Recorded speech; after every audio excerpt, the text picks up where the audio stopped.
Agora vou a Brasília falar com Kenzo Matida, porque a Justiça Federal absolveu o ex-presidente Lula e outras 6 pessoas que foram acusadas pelo Ministério Público Federal de favorecer montadoras por meio de uma medida provisória. Essa acusação gerou ali a chamada Operação Zelotes, hoje arquivada, todos absolvidos pela Justiça Federal de Brasília. Kenzo, traz os detalhes pra gente.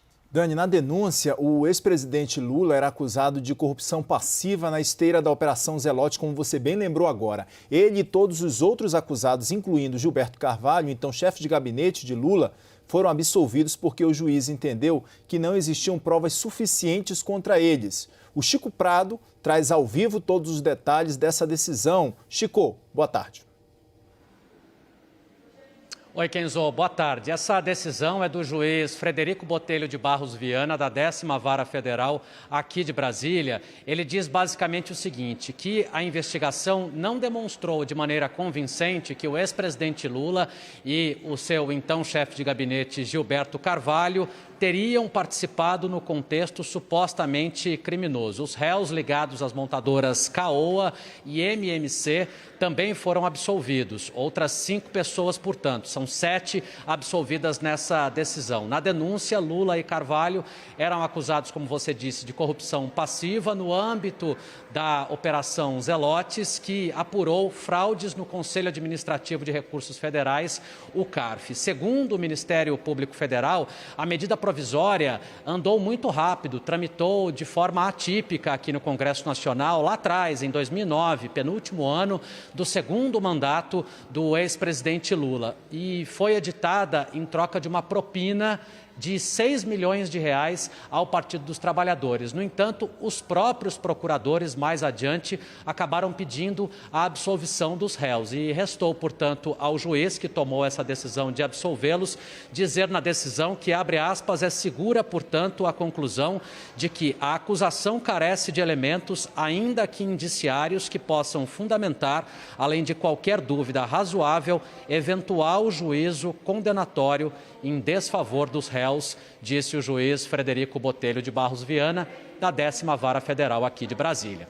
Volto com vocês no estúdio. Forte essa fala do juiz, né, Chico? Porque o ex-presidente Lula, tirando os processos que ele respondeu em Curitiba e que foram já agora derrubados pelo Supremo Tribunal Federal, conseguiu ser absolvido em todas as outras ações já julgadas pela Justiça Federal em outras partes do país.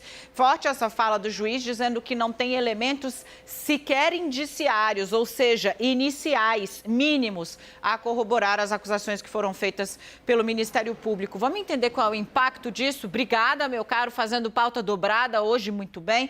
Com ela, Renata Agostini, que foi quem nos avisou, inclusive, que havia tido essa decisão. Renata, na época em que começaram a pipocar as operações, né, na esteira ali da Lava Jato, e vem delação, e vem operação e delação, todo dia era um tal de PF na rua, 8 horas da manhã, a Zelotes ganhou muita atenção da imprensa por fazer ali, digamos, um casamento, né, entre a questão do investimento nos campeões nacionais, nesse caso centrada aí no setor automotivo, e a gestão do ex-presidente Lula. Além da acusação, cai uma narrativa aí, o setor também sai melhor, sai pior. Conta pra gente, porque você conhece essa história do iniciozinho e avisou do desfecho hoje.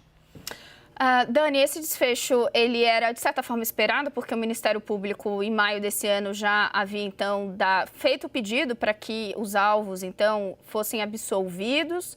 Inclusive, na ocasião, o Ministério Público disse que, havia ali um reconhecimento por parte do MP de que, apesar de ser complexa, a investigação de crimes de colarinho branco, de fato, mesmo após toda essa longa investigação, então, depois de percorridos 4 anos, não havia prova para se seguir com essa condenação. Então, não se encontrou elementos para dizer que os acusados tinham feito mesmo essas ilegalidades. A Zelotes fez muito barulho, você lembra bem. Ela mirava ali o CARF, mas teve outros braços. E no caso do ex-presidente Lula, como ela estava ali ligando esse suposto pagamento de propina com políticas implementadas pelo governo do PT, de incentivo a montadoras, ela acabou ficando fácil das pessoas entenderem o que ela estava dizendo. No caso dessa denúncia feita pelo Ministério Público, que não se provou. O importante agora, já que a gente está dando a notícia da absolvição, pontuar isso. Agora, ela acabou chamando bastante atenção, porque nesse caso específico, ela ficou fácil das pessoas entenderem.